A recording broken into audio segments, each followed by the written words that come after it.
Mesdames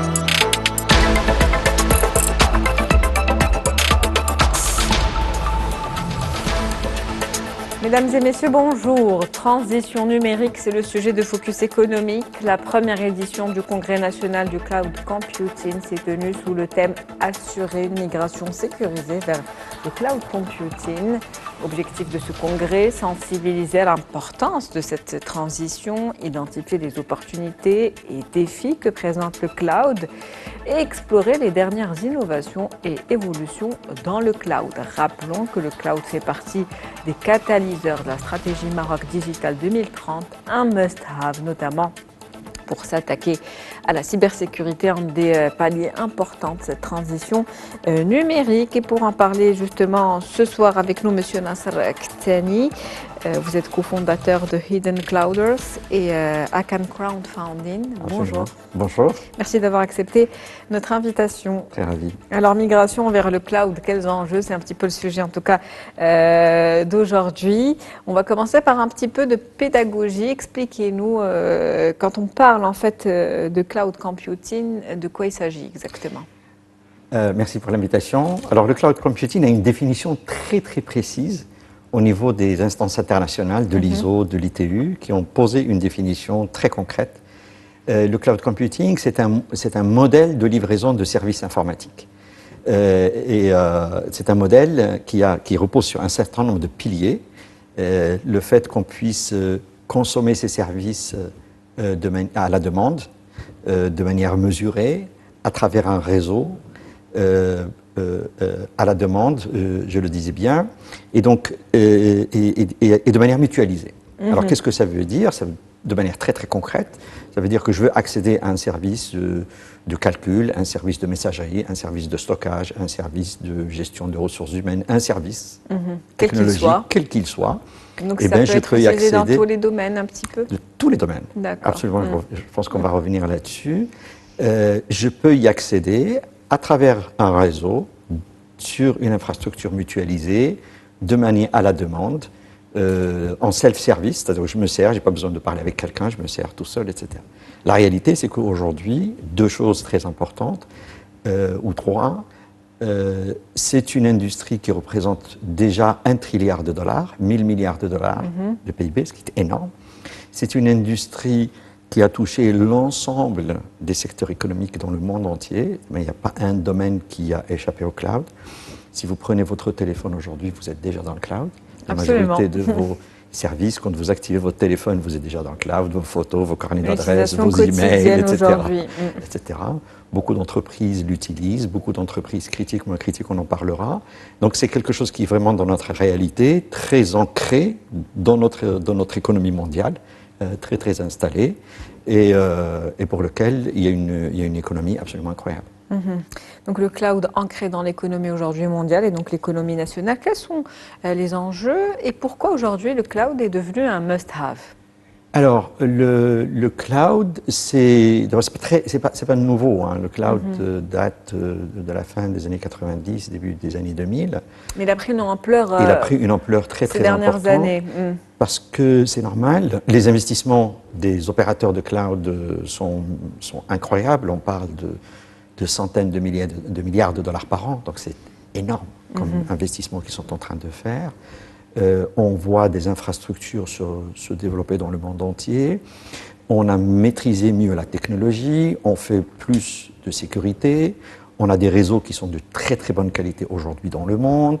Les coûts des processeurs, des stockages, etc. sont en train de baisser. Donc la machine est en train d'explorer. Et puis bien évidemment, les entreprises ont essayé. Elles ont exploré au début, elles ont vu que ça marchait, et là, voilà, elles ont été de manière. Donc c'est pour ça qu'aujourd'hui, c'est très important. Alors qu'est-ce que ça nous apporte? Pourquoi les entreprises le font? Raison très simple. 3 ou 4 raisons. La première, c'est l'agilité que ça leur donne. L'entreprise, quand elle bascule au cloud, le cloud lui donne une agilité absolument incroyable. C'est pour ça d'ailleurs qu'on ne fait pas très attention, mais la majorité des startups dans le monde, l'explosion des startups, c'est faite grâce au cloud. D'accord. C'est qu'une start-up, quand elle démarre, elle n'a pas d'infrastructure, elle n'a rien, elle bascule au cloud et elle devient tout de suite mondiale et elle a des infrastructures énormes. Donc ça, c'est un outil d'agilité, d'accélération. Un autre outil, une autre raison, c'est les coûts.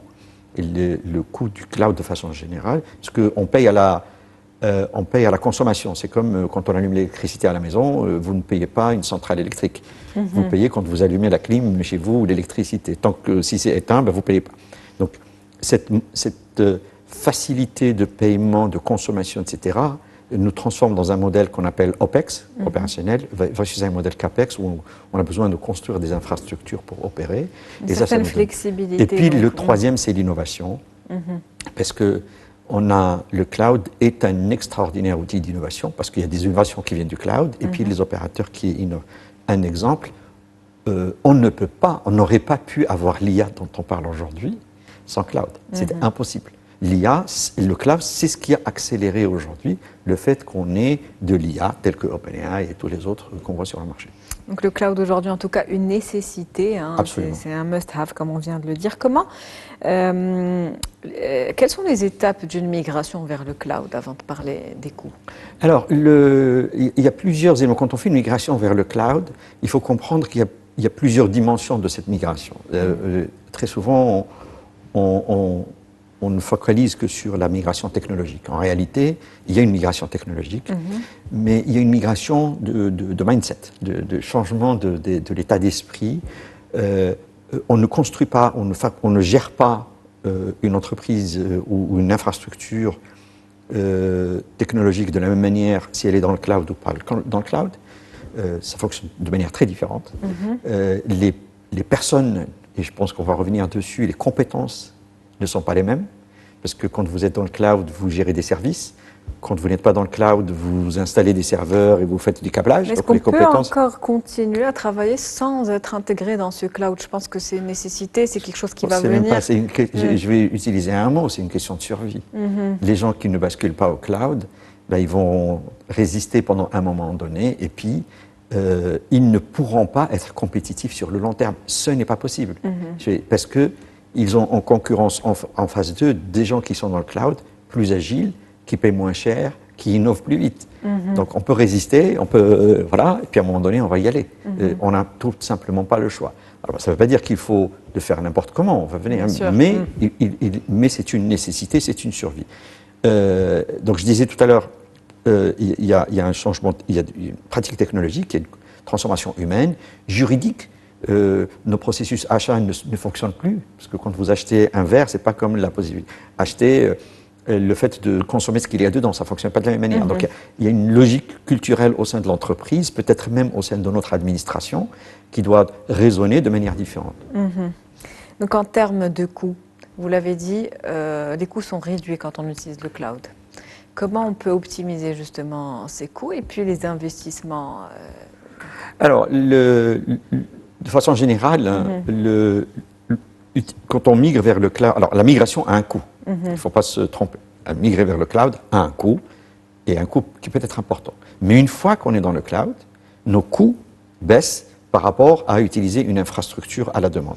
Il faut avoir une stratégie un petit peu à long terme. Il faut avoir une stratégie à long terme. Mais les investissements au départ sont importants. Les investissements sont importants pour faire une migration. Ceci dit, on n'a pas besoin nécessairement de faire une migration Big Bang où on migre tout ce qu'on a, toute la technologie qu'on a vers le cloud. On peut le faire petit à petit. Est-ce que vous avez un chiffre en tête si on devait évaluer un petit peu cette migration vers le cloud pour une entreprise qui n'en bénéficie pas? C'est difficile de poser un chiffre comme ça. Il faut vraiment regarder quel est le patrimoine. En fonction de la taille des entreprises, son patrimoine technologique, son activité. Une banque, c'est pas la même chose qu'une PME. C'est très compliqué de chiffrer ça. Il y a des choses qui aujourd'hui ne sont pas migrables dans le cloud. La manière de migrer dans le cloud peut être différente. On peut prendre ce qu'on a, le mettre dans le cloud. Des fois, on ne veut pas. Il faut le réécrire, il faut le refaire, il faut le racheter. Des fois, on va migrer en modernisant. Des fois, on va jeter ce qu'on a et on va acheter des solutions qui sont créées dans le cloud. Je vous donne un exemple.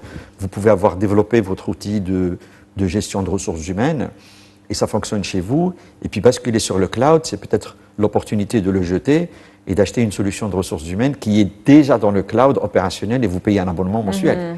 Donc c'est plus simple, c'est plus rapide, et c'est plus efficace, et c'est plus économique. Donc vous voyez, en fait, les choix stratégiques de cette migration vont dépendre de chaque entreprise et des choix qu'elle va faire dans la migration. En tout cas, vous l'avez dit, il y a plein d'avantages à migrer vers le cloud, mais pendant cette transition, les entreprises peuvent faire face à quel type de difficultés? Alors, la première difficulté, elle est d'abord humaine, de compétences humaines. Est-ce qu'elles ont les compétences pour faire cette migration? Est-ce qu'elles comprennent les enjeux de cette migration technologique et autres? Donc ça, c'est un premier enjeu. Le deuxième, qui est un vrai sujet, c'est un sujet de technologique, parce que ça ne fonctionne pas de la même manière. Quand on fait une migration vers le cloud, il faut... Mais le troisième et le plus important, c'est que quand on migre vers le cloud, on prend un ensemble de ces systèmes, données et traitements, on les met chez quelqu'un d'autre.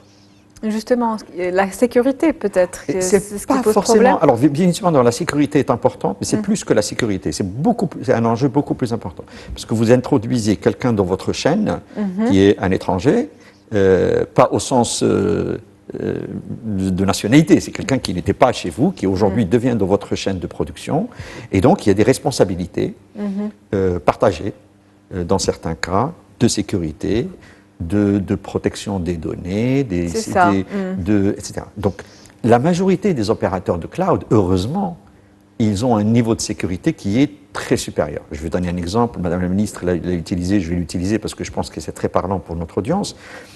Aujourd'hui, vos affaires précieuses, votre argent est plus en sécurité à la banque que chez vous à la maison. Ça, c'est la réalité. Pourquoi? Parce que les banques, elles ont mis en place les mécanismes qu'il faut pour la sécurité. Chez vous, c'est très difficile. Voilà, donc c'est pas...